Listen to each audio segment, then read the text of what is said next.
Voice of మంజాల్సన్కి స్వాగతం సుస్వాగతం. మొన్న పార్లమెంట్లో ఈవీఎంల మీద చర్చ జరిగింది.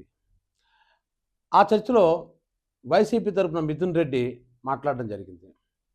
ఆయన చెప్పిన పాయింట్లు ఏంటంటే, బ్యాటరీ ఛార్జింగ్ అంటే పోలింగ్ పూర్తయినప్పటికీ ఉన్న ఛార్జింగ్ కంటే కౌంటింగ్ నాడు ఛార్జింగ్ పెరిగింది. సాధారణంగా ఏదైనా ఒక సెల్ ఫోన్ కావచ్చు, లేదంటే ఏదైనా సరే కావచ్చు, ఒక ఎలక్ట్రానిక్ వస్తువు బ్యాటరీతో నడిచేది. కొంతసేపు వర్క్ చేసిన తర్వాత బ్యాటరీ ఛార్జింగ్ తగ్గుతుంది, కానీ ఇక్కడ రివర్స్లో పెరిగింది.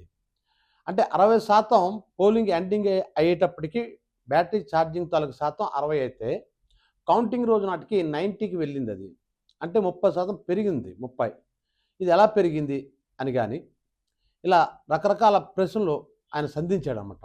అంటే పోలింగ్ టైం దాటిన తర్వాత 56 లక్షల ఓట్లు ఎక్స్ట్రా పోల్ అయ్యాయి. నిజానికి పోలింగ్ అయ్యేటప్పుడు ఏం చేస్తారంటే, సాయంత్రం 5 గంటలకి పోలింగ్ ఎండ్ అవుతుంది అనుకున్నట్లయితే 5 గంటల వరకు ఎంతమంది అయితే గేటు లోపల, అంటే పోలింగ్ స్టేషన్ తాలూకు గేట్ లోపల ఎంతమంది ఉంటారో అంతమందికి మాత్రమే అలౌ చేస్తారు ఓటు వేయడానికి. ఆ గేటుకి అవతల ఎన్ని వేల మంది ఉన్నా వాళ్ళని అలౌ చేయడం జరగదు. వెంటనే గేట్ బంద్ చేస్తారన్నమాట 5 అయ్యేసరికి. కానీ చిత్రం ఏంటంటే, ఒక స్కూల్, సాధారణంగా స్కూల్లో జరుగుతుంటాయి, ఒక స్కూల్ తాలూకు ఆ బిల్డింగ్కి ఆ గేటుకి మధ్య మహా అయితే 20-30 అడుగుల కంటే ఎక్కువ దూరం ఉండదు.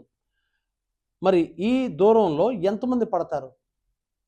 ఇన్ని లక్షల మంది ఎలాగొచ్చారు? అంటే పోలింగ్ టైం ముగిసే టైం తర్వాత మొత్తం ఆంధ్రప్రదేశ్లో పడే ఓట్లు 56 లక్షల ఓట్లు. ఇది ఎలా సాధ్యం అని కూడా అడిగారు.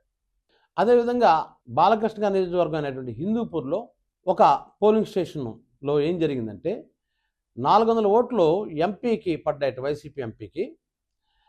కానీ ఎమ్మెల్యే దగ్గరికి వస్తే ఒకే ఓటు పడింది. అంటే ఇక్కడ చూసుకున్నట్లయితే ఒక ఓటు పడడం ఏంటి? కనీసం అక్కడ ఒక జనరల్ ఏజెంట్ ఉంటాడు, అదేవిధంగా బూత్లో కూర్చుని ఒక ఏజెంట్ ఉంటాడు ప్రతి పార్టీకి. సో ఆ 2 ఓట్లు పడాలి. కౌన్సిలర్ వేసిన ఓటు ఒకటి ఉంటుంది, 3. మరి వాళ్ళ భార్య వాళ్ళ పిల్లలు ఉంటే వాళ్ళు వేస్తారు. మరి కనీసం కౌన్సిలర్ కంటే కనీసం 10 మంది అయిన అనుచరులు ఉంటారు కదా. కానీ ఒక ఓటు పడడం ఏంటి? అదొక డౌట్ వచ్చింది. ఇటువంటి ఎన్నో లోపాలు మొన్న 2024 ఎలక్షన్లో జరిగింది. అదేవిధంగా భారతదేశంలోనూ జరిగింది. అది మహారాష్ట్రలో కావచ్చు, కర్ణాటక కావచ్చు, Rahul Gandhi bomb, hydrogen bomb అంటూ ఆయన చాలా విషయాలు పైకి తీసుకొచ్చాడు. బ్రెజిలియన్ మోడల్ పేరు మీదే 20 ఓట్లు నమోదవ్వడం ఆయన చూపించాడు. ఆఖరికి తండ్రి పేరులో కానీ లేదా అతని పేర్లు కానీ ఏబిసిడి ఇలాగ అక్షరాలు ఉండడం కూడా మనం చూసాం. మరి ఇన్ని లోపాలతో ఎలక్షన్ జరిగింది, ఈ లోపాలు లేకుండా చెయ్యండి అని మిథున్ రెడ్డి అన్నాడు. కేవలం అతను ఆంధ్రప్రదేశ్ గురించి మాత్రం చర్చించాడు. అయితే ఇక్కడ మీరు బాగా గమనిస్తే, జగన్ ఓడిపోయిన తర్వాత ఒక ప్రెస్ మీట్ పెట్టి ఆయన చెప్పిన మాట ఏంటి అన్న మాట చెప్పాడు. మేము ఇంత చేసాం, అక్కా చెల్లి అభిమానాలు ఏమయ్యావో, అవ్వాతాతల అనురాగాలు ఏమయ్యావో, ఏం జరిగిందో తెలియటం లేదు, ఏం జరిగిందో తెలియటం లేదు అన్నాడు ఆయన. ఆ పదంలోనే ఒక సస్పిషియస్ వర్డ్ అది. అంటే ఏదో జరిగింది అని ఎలక్షన్ రోజు, ఎలక్షన్ కౌంటింగ్ అయిన మరుసటి రోజు ఆయన పెట్టిన ప్రెస్ మీట్లో ఆయన చెప్పిన మాట అది.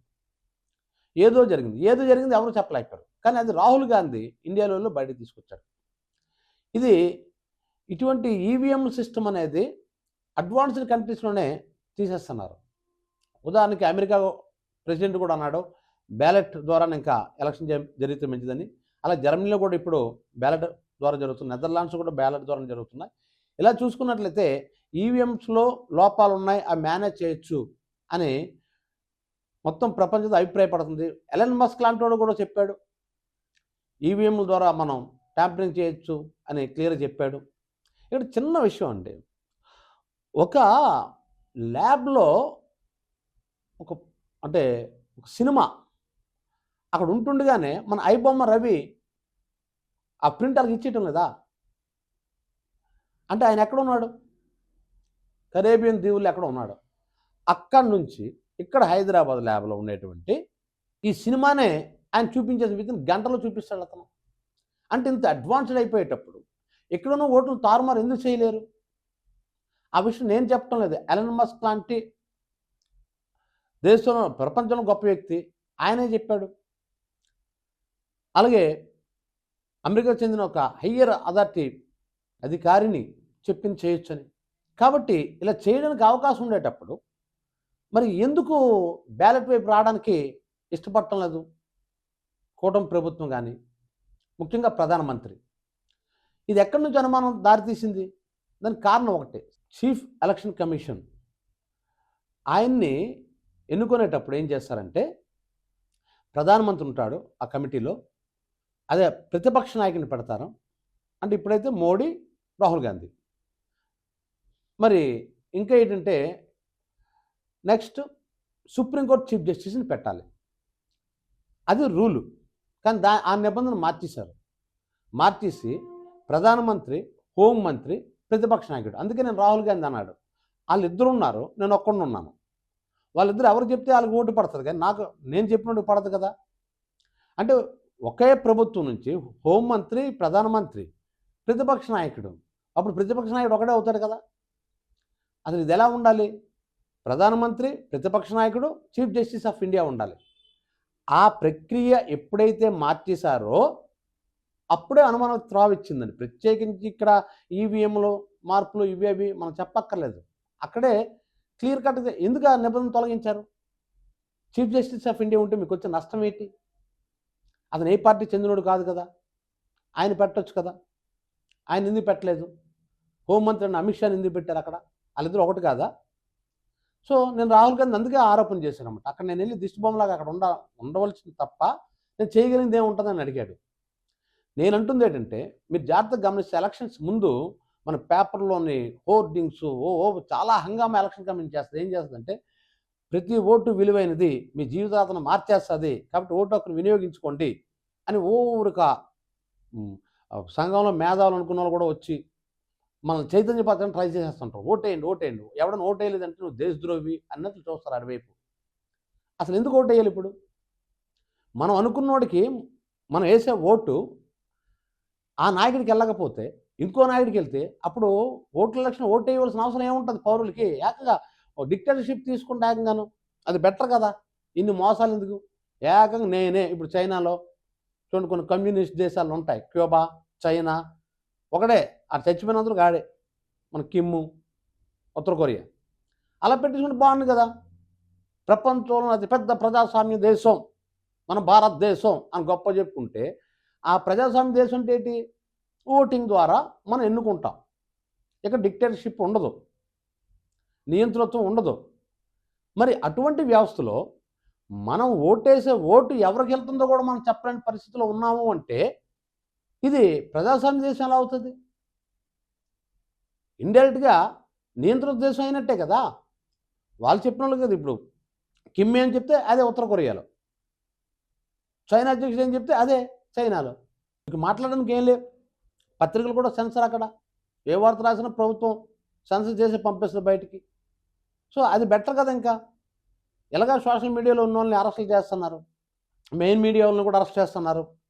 ఇంకెందుకు పత్రికలు కూడా సెన్సర్ చేసేయండి. అరెస్ట్ ఎందుకు? సెన్సర్ చేసేయండి. చేసేస్తే మిమ్మల్ని ఎవడ ప్రశ్నించడం. ఇదంతా ఎందుకంటే ఇన్ని లక్షల ఓట్లు అంటే పలానా నాయకుడు గెలిస్తే నా జీవితం మారుతుంది, లేదా ఈ దేశం బాగుపడుతుంది, లేదా ఈ రాష్ట్రం బాగుపడుతుంది ఒక నమ్మకంతో ఒక ఓటర్ వచ్చి ఓటేసిన తర్వాత తన ఓటు ఎవరికి వెళ్ళిపోతుంటే, ఇంకేదో పార్టీ వస్తుంటే, ఇంకెవడో నాయకుడు అవుతుంటే, ఇంకే రాజకీయ పార్టీ ప్రభుత్వంలోకి వస్తుంటే ఆ పని ఓట్ల సిస్టమ్ ఎందుకు అంటాను నేను. అయితే నిన్న మిథున్ రెడ్డి చెప్పినట్లు ఈ లోపాలను సరిచేయండి. లేదు రాహుల్ గాంధీ చెప్పినట్లు బ్యాలెట్ సిస్టంలోకి రండి. అప్పుడు అక్కడ చీటింగ్ చేయడానికి అవ్వదు. కాకపోతే పోలింగ్ స్టేషన్ కొద్దిగా గొడవలు అవుతాయి, కౌంటింగ్ అప్పుడు గొడవలు అవుతాయి. ఎందుకంటే స్కేల్ పెట్టి కొలాలి కాబట్టి ఏ ముద్ర ఎటువైపు వచ్చింది, ఆ సైకిల్ మీదకి వెళ్ళిందా, ఫ్యాన్ మీదకి వెళ్ళిందని స్కేల్ పెట్టి కొలుస్తుంటాం. కొంతమంది కరెక్ట్గా దీంట్లో వేయలేరు కాబట్టి ఇటువైపుకి మధ్యన వేస్తుంటారు. అప్పుడు ఎటువైపు ఎక్కువ మచ్చ ఉంటే దానికి ఆ పార్టీకి చెందినట్లుగానే భావించి అక్కడ కొలతలు తీసుకుంటారు స్కేల్ పెట్టి. కాదు అలాంటి విషయంలో కొన్ని గొడవలు అవుతాయి కానీ ప్రజాస్వామ్యం కూని అవ్వదు. ప్రజాస్వామ్యం కూని అయ్యే బదులు ఆమదం గొడవలు పర్వాలేదు, ఆమదం ఘర్షణలు పర్వాలేదు. కానీ ఇక్కడ ఏకం ప్రజాస్వామ్యం కూని అయిపోతుంది. రాహుల్ గాంధీ ఎన్ని ప్రూఫ్స్ చూపించాడు. ఇప్పుడు నిజానికి ఒక ఎలక్షన్ కమిషన్ మీద మనం ఆరోపణ చేస్తే అది తప్పు చేయకపోతే జవాబు చెప్పాలి. అయ్యా మాకు ఇలా తేడా వస్తుందంటే మళ్ళీ ఇంకొక ఈవీఎం తీసుకోవాలట. తీసుకొని మాక్పోల్ నిర్వహిస్తారట. అవి ఈ కౌంటింగ్లో తేడా వస్తుందంటే వీవీప్యాట్లో ఉన్నటువంటి అవి స్లిప్పులు లెక్క పెట్టినంటే అవి తగలబెట్టేస్తారు, కాల్ చేస్తారు. మరి ఎలా ప్రూఫ్ చేసుకుంటారు వీళ్ళు? సో అందుకోసమే మన ముందు రెండు మార్గాలు ఉన్నాయండి. ఒకటి అయితే మనం బ్యాలెట్ సిస్టంలోకి రావాలి, లేదంటే అసలు ఎలక్షన్స్ రద్దు చేసి డిక్టేటర్షిప్లోకి వెళ్ళిపోతాం. ఏ బాధ లేదు. ఎందుకంటే అజమాయిషాలు చేస్తారు, నియంతృత్వం ఉంటుంది, కానీ మనల్ని మోసం చేసిన ఫీలింగ్ రాదు. ఇక్కడ మోసం కాదు ఇది. ఇప్పుడు రాహుల్ గాంధీ ఆరోపణలు చేసినప్పుడు అట్లా జవాబు ఈరోజు వరకు ఎలక్షన్ కమిషన్ ఎందుకు చెప్పలేకపోతుంది?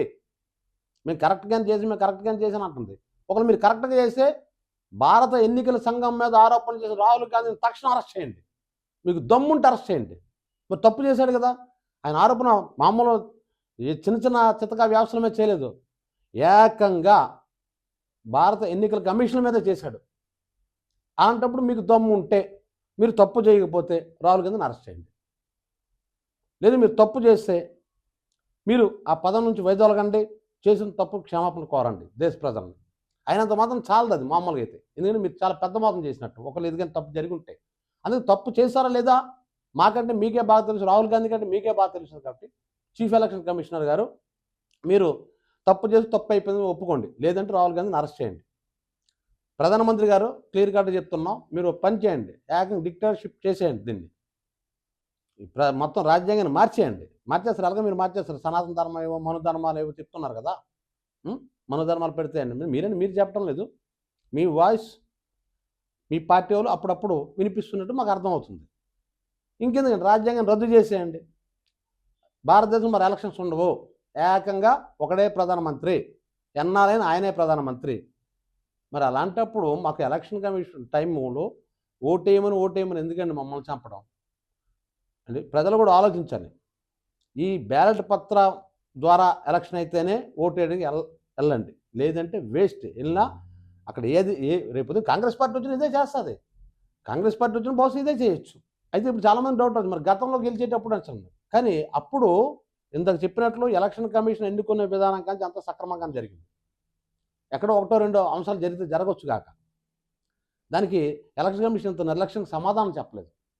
అసలు సమాధానం కాదు, అసలు ఈరోజు సమాధానం ఇవ్వటం లేదు. రాహుల్ గాంధీ తప్పు అంటాం తప్ప మేము తప్పు చేయలేదని అక్కడ నిరూపించుకోలేస్తున్నారు. ఇంకా రాహుల్ గాంధీ మరికొన్ని తీస్తాడు. ఆంధ్రలో కూడా చాలా జరిగాయి అంటున్నారు కదా, అలా చాలా తీస్తాడు అతను. ఇంకా ఇవన్నిటికి సమాధానం చెప్పాల్సిన అవసరం. ఓట్ చోర్ నిన్న పార్లమెంట్లో అంటున్నారు కదా, అప్పుడు మీరు గట్టి ఖండించాలి కదా. అప్పుడు ఎలక్షన్ కమిషన్ వివరణ ఇప్పించాలి కదా, రుజువు ఇప్పించాలి కదా.